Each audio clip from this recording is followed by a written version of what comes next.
तो आइए बात करते हैं आज के मुख्य समाचार में देश भर की तमाम बड़ी खबरों पर एक नजर। दिल्ली की मुख्यमंत्री रेखा गुप्ता ने दिल्ली लक्ष्मी योजना के पंजीकरण पोर्टल का शुभारंभ किया। इस योजना के तहत पात्र महिलाओं का पंजीकरण शुरू हो गया है। सरकार ने कहा कि लाभार्थी महिलाओं को हर महीने 2,500 रुपए की आर्थिक सहायता दी जाएगी और प्रक्रिया पूरी तरह ऑनलाइन एवं पारदर्शी रहेगी।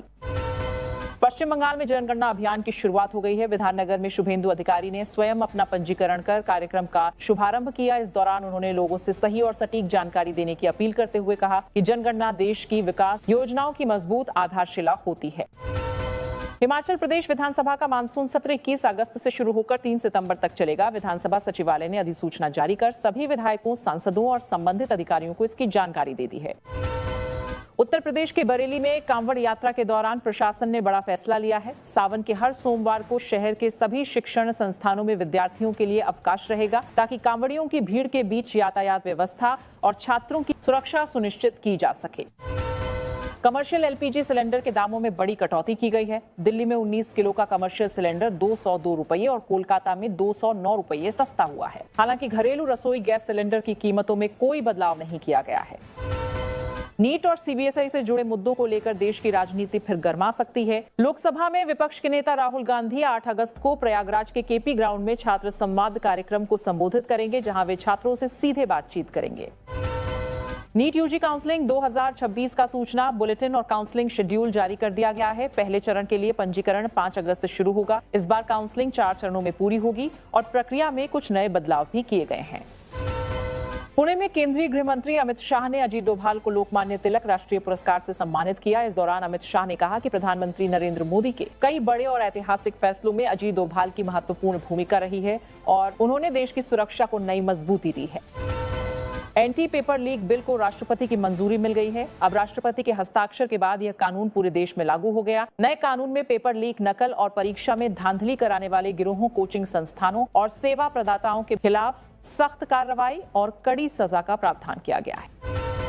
देहरादून में वन विनियम तोड़ने वालों पर जल्द और सख्ती होगी। पुलिस गलत दिशा से आने वाले वाहनों को रोकने के लिए प्रमुख मार्गों पर स्पाइक बैरियर लगाने जा रही है, जिससे नियम तोड़ने वाले वाहनों के टायर अपने आप पंचर हो जाएंगे।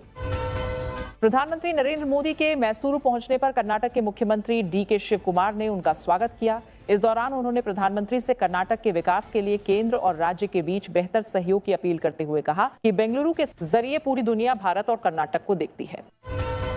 अरविंद केजरीवाल ने E20 पेट्रोल को लेकर बड़ा ऐलान किया है। उन्होंने कहा कि मंगलवार दोपहर 12 बजे वह 100 लोगों के साथ प्रधानमंत्री आवास जाएंगे और लोगों की मांगों से जुड़ी याचिका प्रधानमंत्री को सौंपेंगे।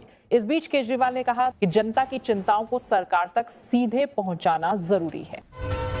पूर्णिया से निर्दलीय सांसद पप्पू यादव की मुश्किलें बढ़ गई हैं। दिल्ली, वाराणसी में उनके खिलाफ धार्मिक भावनाएं आहत करने के आरोप में FIR दर्ज की गई है। इस बीच देश भर के कई साधु संतों ने इस प्रदर्शन पर कड़ी आपत्ति जताते हुए कार्रवाई की मांग की है। दिल्ली में 4 से 7 अगस्त के बीच मौसम सुहावना रहने का अनुमान है। मौसम विभाग के अनुसार इस दौरान कई इलाकों में गरज चमक के साथ हल्की बारिश हो सकती है और लोगों को गर्मी से राहत मिलने की संभावना है। पाकिस्तान अधिकृत कश्मीर में पाकिस्तानी सेना के खिलाफ लोगों का गुस्सा लगातार बढ़ता जा रहा है। वहीं विरोध प्रदर्शन दबाने के लिए पाकिस्तानी रेंजर्स की फायरिंग में 6 और लोगों की मौत होने की खबर है। वहीं कई इलाकों में लोग सड़कों पर उतरकर सेना और शहबाज सरकार के खिलाफ नारेबाजी कर रहे हैं तथा कार्रवाई की मांग कर रहे हैं। सुप्रीम कोर्ट के निर्देशों के बाद भोपाल नगर निगम ने रिहायशी इलाकों में अवैध रूप से चल रहे व्यवसायों के खिलाफ सीलिंग अभियान शुरू कर दिया है। पहले दिन कई प्रतिष्ठानों को सील किया गया, जबकि 200 से अधिक व्यापारियों ने स्वयं अपने प्रतिष्ठान बंद कर दिए। पंजाब कांग्रेस में आंतरिक कलह एक बार फिर खुलकर सामने आई। पटियाला में प्रदेश अध्यक्ष अमरिंदर सिंह राजा वड्डिंग के कार्यक्रम के दौरान पूर्व मुख्यमंत्री चरणजीत सिंह चन्नी के समर्थन में जोरदार नारेबाजी की और चन्नी जिंदाबाद व चन्नी लाओ पंजाब बचाओ के नारे लगे। इस दौरान कांग्रेस के पंजाब प्रभारी भूपेश बघेल भी मंच पर मौजूद थे। जम्मू कश्मीर के कुलगाम आतंकी हमले में छत्तीसगढ़ के 2 श्रमिकों की मौत के बाद मुख्यमंत्री विष्णुदेव साय ने दोनों मृतकों के परिजनों को 20-20 लाख रुपए की आर्थिक सहायता देने की घोषणा की है। सीजेपी के संस्थापक अभिजीत दीपके से उद्धव ठाकरे ने फोन पर बातचीत की। इस बीच उद्धव ठाकरे ने उन्हें मातोश्री आने का निमंत्रण दिया, जिसे अभिजीत दीपके ने स्वीकार कर लिया। वहीं दोनों के बीच समसामयिक मुद्दों और छात्र आंदोलन पर भी चर्चा होने की जानकारी सामने आई।